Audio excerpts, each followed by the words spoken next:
everybody. Welcome back to Star Wars Minute. It's the daily podcast where we analyze, scrutinize, and celebrate the Star Wars movies 1 minute at a time. I'm Pete the Retailer from PeteTheRetailer.com. They call me Alex Robinson from AlexRobinson.fun. I'm Suzen Tekla Kruglnska from Kruglnska.com and the Comedy Film Funnel. I'm Joe Dator from Nowhere. That is nowhere. Nowhere, man. Oh, wait, nobody's from nowhere. I'm originally from the Bronx. Oh, okay. That is nowhere. Yeah. You're supposed to say the line. Come on. I can't remember what I said. Well, thank you guys for coming back for minute 32 of Star Wars Episode 8, The Last Jedi. 32 starts with Hux wondering why they can't blow up 3 tiny cruisers, and it ends with Leia's icy hand reaching out. What we could almost, if she was holding a gun, Charlton Heston would be trying to pry it out of her fingers or something. It's a cold, dead hand, or maybe not. From my cold, dead hands, damn you all to hell! It's a side note that has nothing to do with the show at all, but I was noted next time, you're watching the music video for The Heat Is On by Glenn Frey, which I put on the 80s Vivo music video channel on Pluto TV. None of this is sponsored, but it's good to put on in the background every once in a while because it's kind of like old school MTV. But I put it on and The Heat Is On was on. And I was like, oh, he's totally doing the heat is on, but the sound was off. And I was just watching him. And there's a lot of clips of Beverly Hills Cop. But then also the clips of him playing, I was like, oh, he's really doing a lot of like Charlton Heston in agony in Planet of the Apes in this. If you watch, I should do like a little mashup of Glenn Frey and Charlton Heston. So. Yeah, I'd like to see that now. How is that appropriate in any way to a rock video? In the video, how is what related? How is that in any way appropriate to an 80s rock video? I'm very confused by him, that. Yeah, I don't know. It's just him performing, but when he's like singing, he seems kind of like, I see. Like kind of and he's doing the like trying really hard rock face. Yeah. And it ends up looking like Charlton Heston. Yeah, it's not doing, it's not like clips of Beverly Hills Cop and then clips of, Glenn Frey wearing an astronaut costume being tortured by chimps. It's just him playing music, but he's kind of, wincing in a way that. Do you remember Jack Mack and the Heart Attack? No. Nope. They were a band called Jack Mack and it was led by Jack Mack. Right. And the band was The Heart Attack. Which is that he left and his new backup band was called the Cerebral Hemorrhage, and that didn't get anywhere. But they were the band on some late night talk show sometime in the 80s. I think it was the Fox late night show when they kept rotating the hosts. It started out with Joan Rivers and then Arsenio and Ross Schaefer, whoever, and they were the house band there. And the leader of that band, Jack Mack, presumably, would do those like rock faces, like ooh, but he would do them completely unmotivated, and because they were going to a commercial, and it would like a talk show would cut to the band right before the commercial, and they would barely even start playing, and he was already getting into his like, oh my god, face.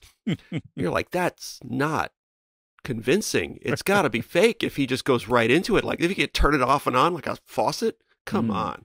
It's like the Hulk. Like at least like Bruce Banner, he's always rocking, but it's just like that. That's my represses it. That's my secret, Cap. I'm always ready to rock and roll. Yeah, I'm always rocking. I'm always rocking. One thing that I have a comment here about Star Wars. If I could just talk about Star Wars for a second. I think. Minute 32 of The Last Jedi. I give credit where credit is due, but I feel like this little bit here where Huck says, like, what's the point of having all this big spaceships and stuff if we can't catch this one little spaceship? And to me, it seems like raising the question does not like, well, yeah, why can't you guys catch this ship? Like the first iconic image of Star Wars we ever saw was a giant Star Destroyer attacking a tiny little ship and subduing it very quickly. Like to catching it, actually catching it. Yeah, exactly. To see that, and they're just kind of like standing. Well, I guess we can't catch it. Like it's pathetic. So it's a convoluted and admittedly preposterous explanation for the universe's slowest space chase. Why not, if they're tracking them, why not just wait till they get wherever they're going and then attack them? Yeah, I know. Why not call another Star Destroyer to say, well, they seem like they're on this trajectory. We're pursuing them. We just need you to cut them off. Set up a roadblock. A la Smokey is the bandit. Like right. They've like the what's it called? The fulminator. The fulminatrix. There you go. Mm-hmm. The fulminatrix. Why don't they just jump ahead? Oh no, the fulminatrix got destroyed. Wasn't that the dreadnought? I don't know. That was the dreadnought. Yes, I am a listener to this show, and that's how I know that. So what's the name of his? We got to ship listen now? to our show. Anyway, it doesn't matter. Joe doesn't know because we haven't said it yet. We have to figure it out. Mm-hmm. I only know Star Wars from this show. I've never actually seen it.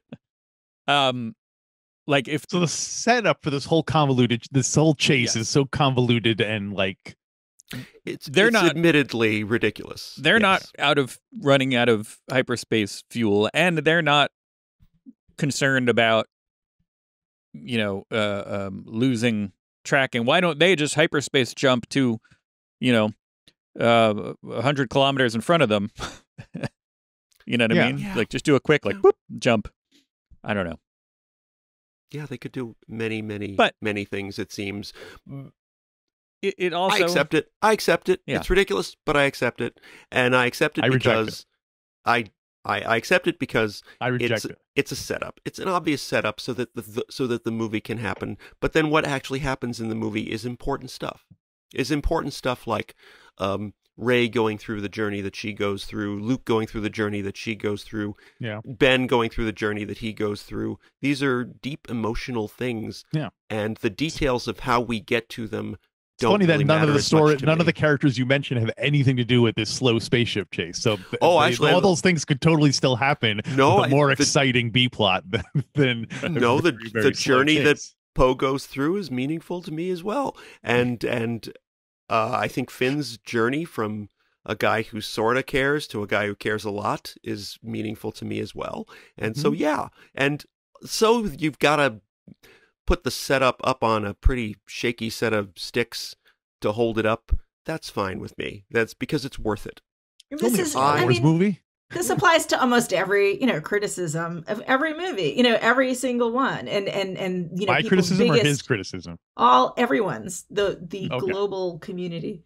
I mean, just the holes are like what everybody, this is the worst movie because this is ridiculous, and they all have that, all of them. It's every movie you think is not riddled with plot holes you just haven't noticed them. Yeah, I agree. Or they're kind of oriented towards your own tastes where you're like, okay, I like that this happened, therefore I can accept this. Or, the misdirection to you just seems too jarring. That's one of the things about like declaring the best Star Wars movies and declaring the ones that are bad, there's a lot of taste, like I like Rogue One better than Solo, which I think probably says a lot about my taste in Star Wars movies. And from that, you could probably, figure out a few other things that I like and not like. And, it's just, but it's, obviously there's another kind of person who would way love Solo above Rogue One. And there's nothing, Chinese food versus Indian food, like what's the difference? Based on your liking Rogue One more than Solo, I can, just from that alone, I can divine other things you might like or not. I think you like an unmarried woman, the Jill Clayburgh movie, based on that, and I think you don't like Big Trouble in Little China. Oh, there you're wrong. I think based on that. I hate rom-coms, by the way. Does that say anything? I don't know. But I love Rey and Kylo. I love Rey and Kylo. Like I love the romance. I wanted I was like one of the only people who wanted that romance to happen. It's not a rom-com. It's like a rom-trage. Yeah, it's a rom-trage. It's a rom downer. The rom no. Oh, it totally has a happy ending. She redeems himself and he brings her back to life. Wait, are and we they live talking about- happily ever after. I'm the weirdo who loves The Rise of Skywalker. I love it. I love it too. I didn't just like it. I love it. Yeah, that's good because it's very lonely out there. Yeah. Well, I'm gonna bring up The Rise of Skywalker Okay. later. Okay. In about 2 Yeah. years. Yeah, but okay, the bad guys are incompetent is generally weak writing in a movie. Whenever you have a movie where it's sort of dependent on the bad guys being lunkheads, it's never as effective as if the bad guys are much more threatening. So in this case, you have the bad guys being lunkheads. Hux is a lunkhead. His whole setup, he can't catch these slow moving small ships. I think it's mitigated somewhat by the fact that it's a controlled incompetence. And we learn later that it's sort of part of Snoke's plan, because what he really wants is he wants the inside of Rey's brain, and he gets that. So it's a somewhat it's a planned incompetence. It's very much in character for Palpatine to come up with a plan that to everyone else seems like what. So a la the blockade of Naboo, which no one to this day has been able to figure out what exactly was his plan. So it is on brand in that sense. Well, it seems like it seems counterintuitive, and that's how you get away with it, by hiding in plain sight with what seems like a bad plan or no plan at all. Not to go back and get trapped in the Phantom Menace, but I understand the blockade of Naboo better than I understand Luke's rescue plan or the escape, the slow car chase here. I think it's not enough to. It's distracting a little bit, but it's not enough to completely derail me in my enjoyment of this movie. I think there are lots of other avenues that it could have, like what if, I think the idea they were trying to basically go with is a facsimile of sorts of the Star Destroyers chasing the Falcon in Empire, the asteroid sequences, essentially. They're trying to have like, okay, well, they can't escape in the normal way, so we want to have them kind of pursued, but not, And I think they'd be crazy to follow us into the asteroid field is a good enough explanation as to why they get away. Exactly. Yeah, and it's exciting. It works better there. All right, is it cool or is it lame? It's cool. All right, I'll allow it. Right. So slow motion spaceship chase. Yeah. They could have done, as I said before, better, differently, perhaps, but it's not enough. As I said before, take me would be a bigger problem if Star Wars was science fiction in the traditional sense. This reminds me, I always thought that I wanted to produce a reality show called America's Slowest Police Chases and just have endless helicopter footage of very, very slow-moving police cars. Let me ask you guys a question. Pete and I have already addressed this. In this scene, we see the force fields that are around the Radis, and they're visible force fields. You can see like a bubble around it. How do you guys feel on the visible force fields controversy? Fields around the Radis. Susan? I don't know. I have no opinion on it. I hadn't. That hadn't occurred to me at all. And I guess it's hard to imagine what matter that would be made of that would be visible. Would it be light? What is it? What kind of, what Magnets. Is it? Magnets? Yeah, I don't know. Well, it's an impossible kind of technology. It's energy that has, it's a kind of energy field that you can't penetrate, which is a thing that happens in tons and tons of space movies and could not ever happen in real life. It can't exist. Can it? Is it no such thing can possibly? We don't understand quantum mechanics. Anything's possible. Yeah, I think it's possible. It's possible. It's possible. Why don't you find it? Why don't you? Yeah. I don't know. Anything made visible. We should hold up flags for when we're ready to do one of those. If they have the option of making something visible, why not? And if they can make it look cool, Yeah. Well, what if? I mean, why can't the laser blasts just sort of dissipate about sort of a distance from the ship as if they're hitting a barrier of some kind? Right. I think that would be just as well. I think visually it does convey that they do have shields, and as we've established, if you can do something visually as opposed to having to say our shields are damaged, or I think it's probably I didn't notice that. For the best. I will say when I was young, I never understood the whole thing with the shields, probably because they weren't visible. Like it never occurred to me that the Millennium Falcon had sort of shell of energy around it that was deflecting laser blasts that I guess was coming from that dish on the top of it. Is that where it was coming from? Is that what that is? I don't know. But I never quite got that. It says so. Not that I would have wanted it to have a big blue aura or something like that. That would have looked very, very dumb. Special edition. What about a magic shell, like a candy coating around it?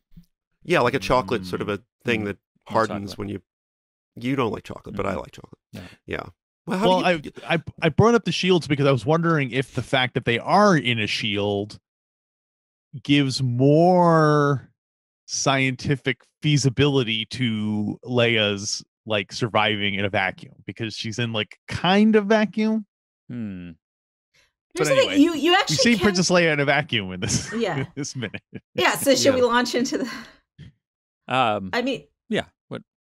Yeah, go for it. So yeah, so all right, so we're done with Hux and the little mouse droid that I don't really understand why that mouse droid I like the mouse droid. We don't get to hear the mouse droid sound, but I like seeing the mouse droid, but why would a mouse droid be there? Because it like it would normally be ricocheting down a hallway to deliver a message, or why would a mouse droid be anywhere?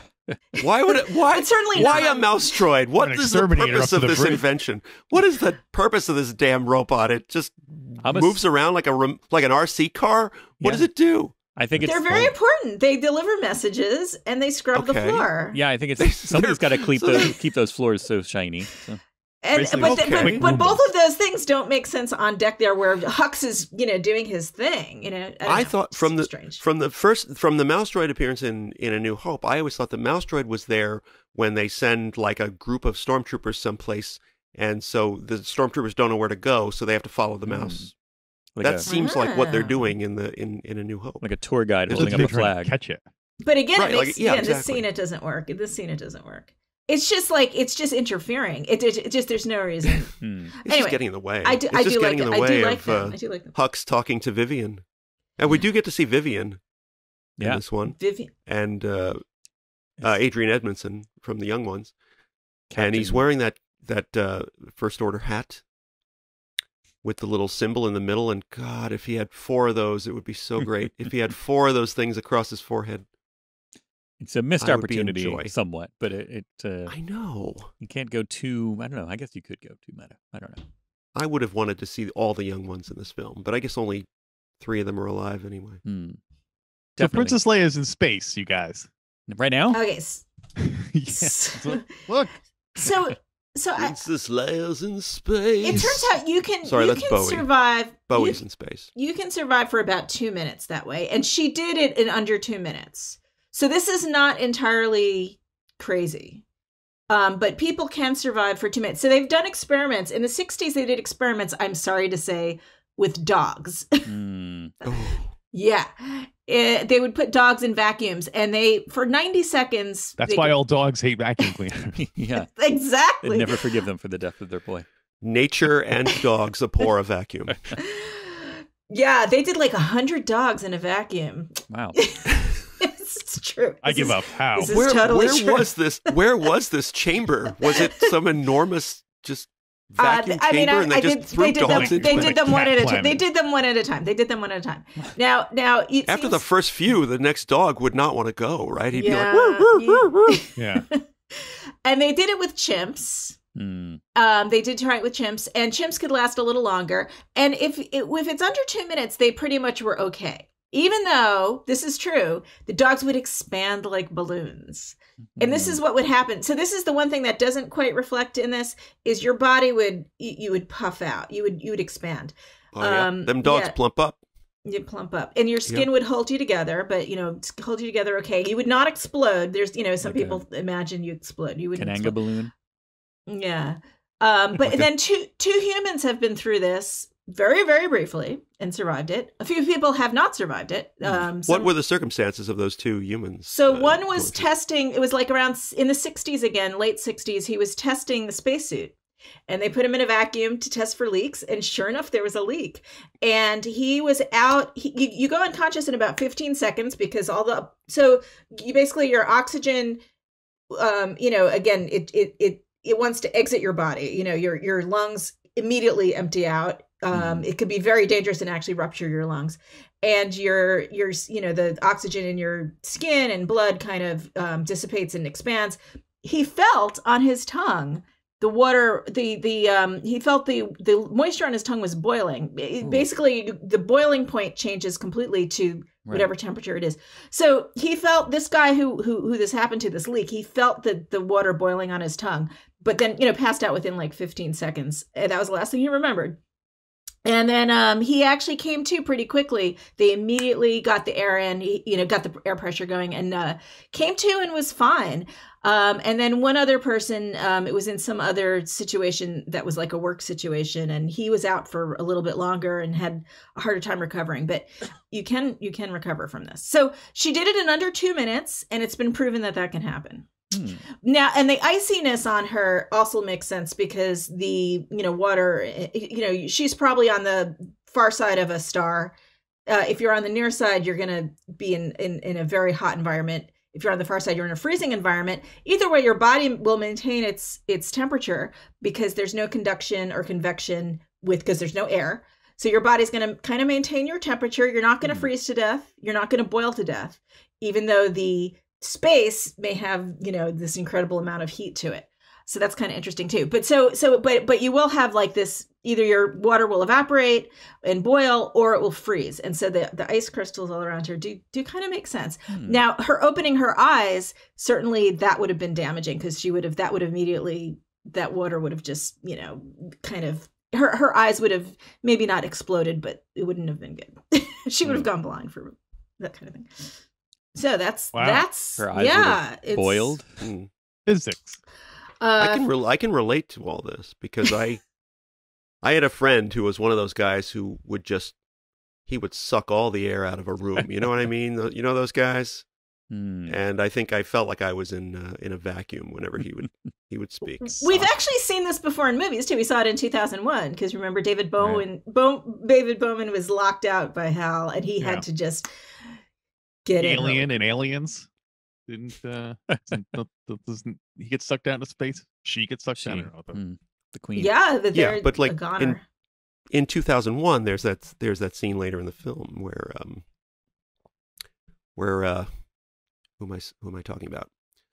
Dave. There's oh yeah, no. Yeah, earlier in the film, as Frank is out there. No, you're talking about the scene that I'm referring to. Yeah, where Hal locks David out, the airlock. Yeah, and he has to just quickly go from the and that's scientifically accurate. You could do that. It's scientifically accurate, except for that he took a big inhale, and that would have actually been very damaging to him because his lungs would have probably been very badly damaged. So you have to exhale. You need to exhale. You need to exhale. You want your lungs to be empty of remember air. that. Yeah. I thought you were talking about the point where earlier in the film where they Dr. Floyd, there's not enough room. The parking lot is full when he takes the shuttle to the moon and he has to walk from a couple blocks away, so he gets out. Anyway, why before we even know that it's Leia is another beautiful shot here that we get kind of all the debris floating out. After this, everything gets sucked out and you see debris, and then how slowly. Yeah. Essentially, this kind of central piece of debris becomes, Princess Leia, which is another. Yeah. Again, we're already in shock because we were thinking, oh no, is this it? Like, did they just, because we knew, on the meta level, we knew that extra-textually, we knew Carrie Fisher was gone. And so like, oh, is this it? And then we see her body floating, and it's a whole nother, it gives you a whole nother kind of, less than a minute. Or so to kind of let you process that, and it's like, oh, that's her. Yeah. And that point in the film, I'm still sort of recovering from seeing her sucked out of the wreckage, and now I'm seeing her body, and again I'm thinking like, where are we going with this? Why am I seeing this? This is torture. I feel so much for Princess Leia, and I'm connecting that to my feeling for Carrie Fisher, and now I'm seeing her just floating as a piece of space debris, as a immobile corpse in space, and it's hurting me so bad. It's really hard to look at that, and it's like I don't know why are we doing this? What is happening? And I do want to mention. Oh no, go on. No, I was gonna say again. In reality, it would have been harder to look at because she'd be twice her size. Right. Like, but there's just nothing. so you know. But maybe she dimension. is. Maybe she is, and there's nothing for scale next to her, That's so you true. can't actually tell. I never heard of the big Leia theory. Yeah, she might be twice her size in that Coming shot. to CBS this fall.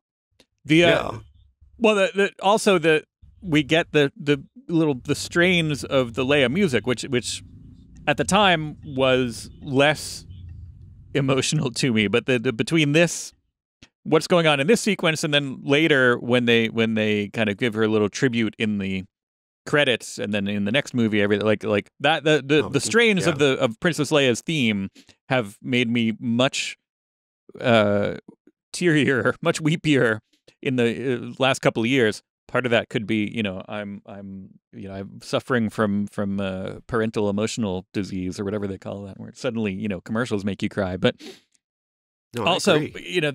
it's taken on that much more weight, kind of emotionally, that when we see her body floating and we hear this little strains of the Princess Leia theme, I was like, oh.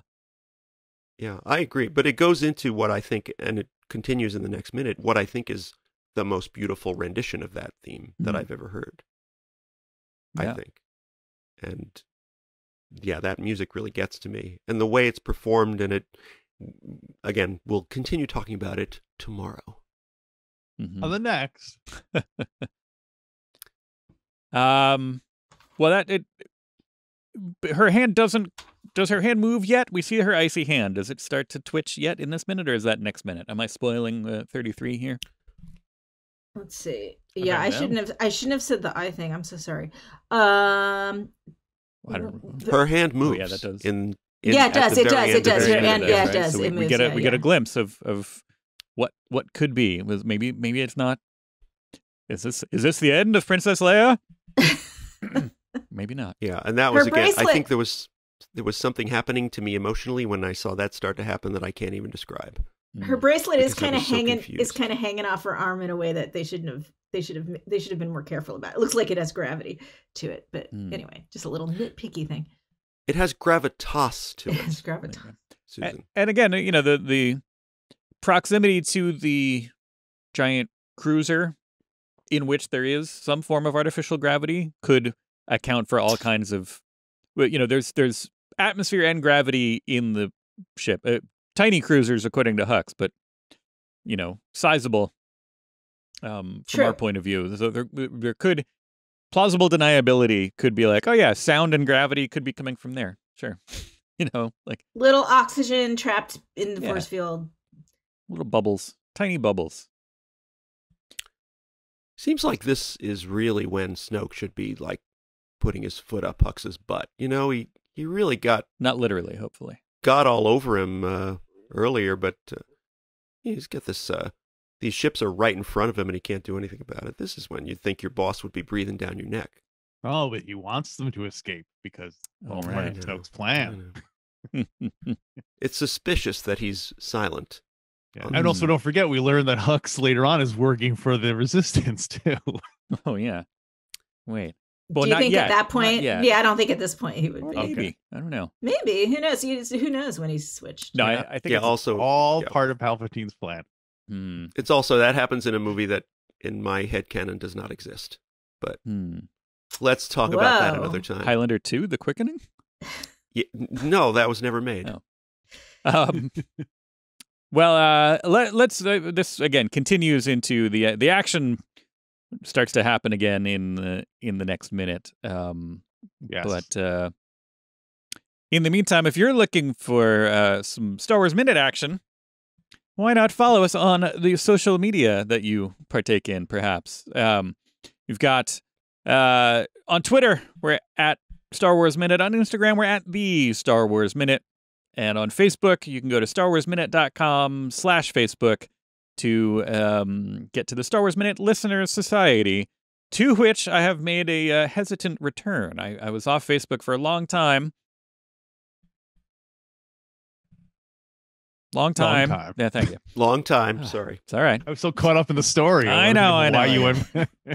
But then I decided just before the season started, I was, it's a combination of inauguration into a new season starting. I was like, let me test the waters and see if things were or any different. And I've mainly kept myself limited just to the couple of the Facebook groups that I'm in, primarily Star Wars Minute Listener Society, which you can get to at StarWarsMinute.com/Facebook. And then hopefully you will join us, including Susan and Joe and Alex, back here tomorrow for a brand new episode of Star Wars Minute. Star Wars Minute. Minute.